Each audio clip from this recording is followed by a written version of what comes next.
Hello, friends. It's me, Graham, and I am a hero. Hee-yah! Hee-yah! Hee-yah! Hee-yah! Uh-oh. Well, okay, I'm not a real hero, but I'm pretending to be one. It's fun to be a hero because heroes have integrity. Integrity is choosing to be truthful in whatever you say and do. And heroes, above everything else, are truthful. Of course, it's also fun to pretend to be the villain. Now you will know the power of the bucket. For I, Buckethead, am your second cousin once removed. No, that's impossible! We look nothing alike! Would I lie to you? Yeah, probably. You're right, I probably would.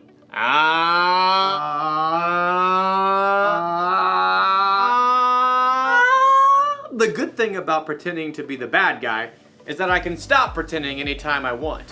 But as you'll see in today's story, when you cheat and lie in real life, it's a little harder to take your mask off. It's really hard to breathe in here. I'll see you all back here soon.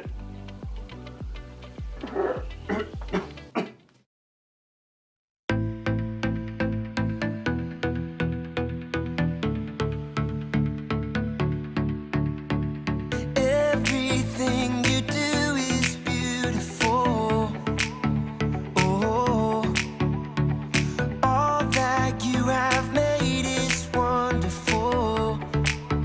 Oh, so I will sing it out, shout it loud. My God is amazing, and I will celebrate, give Him thanks. My God is amazing.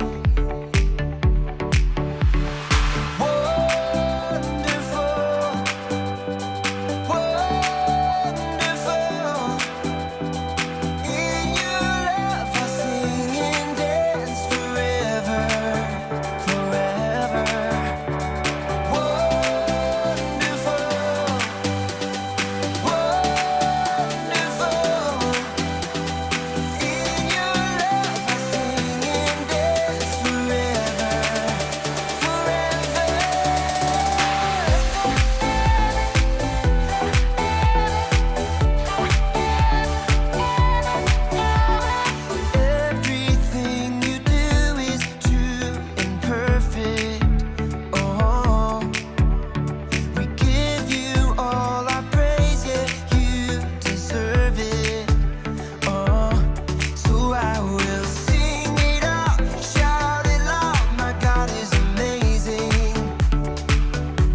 and I will celebrate, give Him thanks. My God is amazing.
The Bible. It's 66 books of history, stories, letters, and poetry that fit together to form God's one big story. The epic adventure of how He created us and loves us so much that He made a way to rescue us. As we travel through the Bible, from Genesis to Revelation, we discover people who met God and found their lives changed forever. Now, for an amazing story, inspired by the book of 2 Kings, chapter 5. Naaman was the commander of the army of Aram, one of Israel's greatest enemies. Forward march!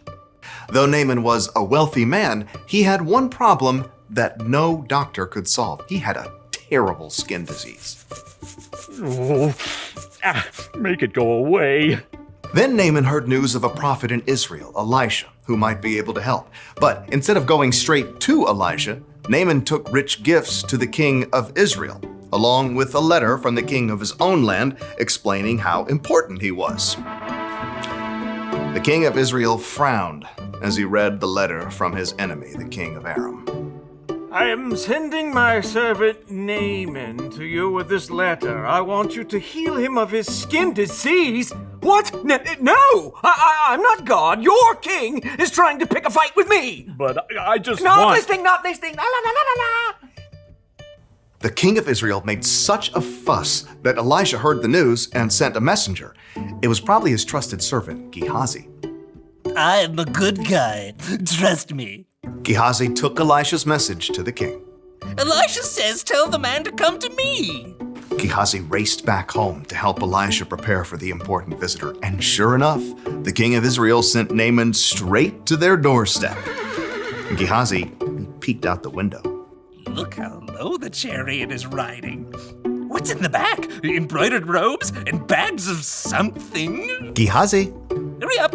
You gotta look good for this guy. I'll get you your best robe. Nope, You're not wearing the robe? I'm not going out. Not going out? No, you are. My robe? What's wrong with your robe? It's old. It's not even a decent name brand like Melchizedek or Queen Jezebel. Elisha sent his servant out the door with a message for Naaman. Are you the prophet? No. But let me just say that is one excellent chariot. I see you got the golden hubcap. Where's Elisha? He says, go, wash yourself in the Jordan River 7 times. Then your skin will be healed. You will be pure and clean again. I thought Elisha would come out himself. I know, right? Look, can't he just say some words and wave his hand and, make me better? That's what I was thinking too. And the Jordan River? I mean, it's full of muck and tadpoles and... forget it. Naaman tore off, angry, but his servants convinced him to follow Elisha's instructions. Naaman dipped 7 times in the murky Jordan River, and when he rose from the water on his 7th time, What? his skin was perfectly clean. He was healed. Unbelievable. Naaman raced back to Elisha's home. This time, the prophet came outside along with Gehazi.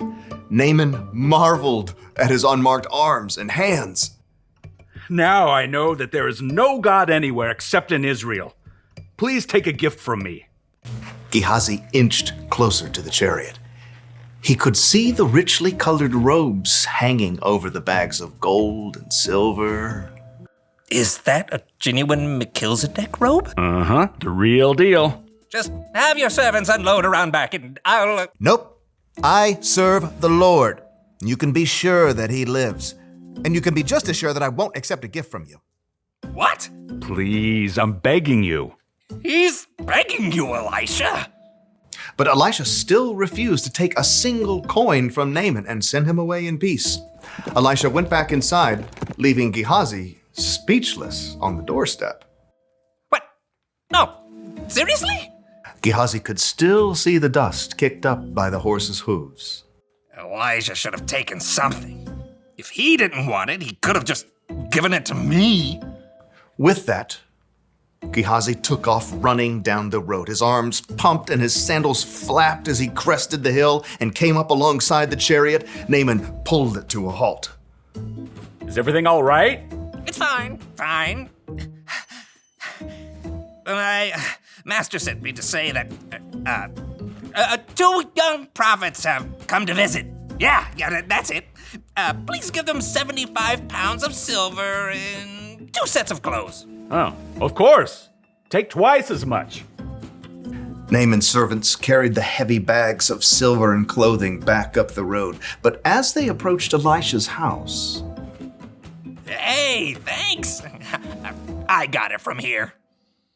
straining beneath the weight of his heavy load, Gehazi snuck inside and stashed the clothing and silver in his room. Then he hurried back out and strolled through the front door.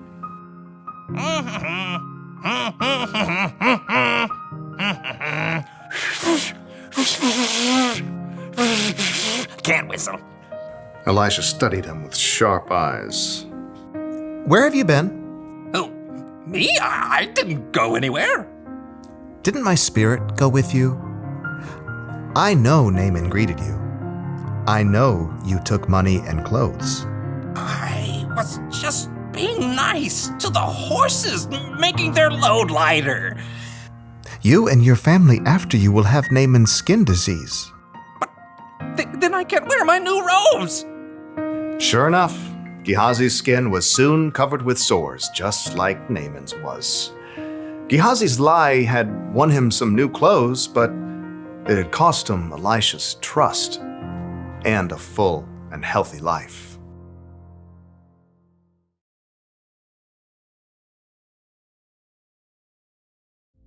Elisha's servant Gehazi told some lies, didn't he?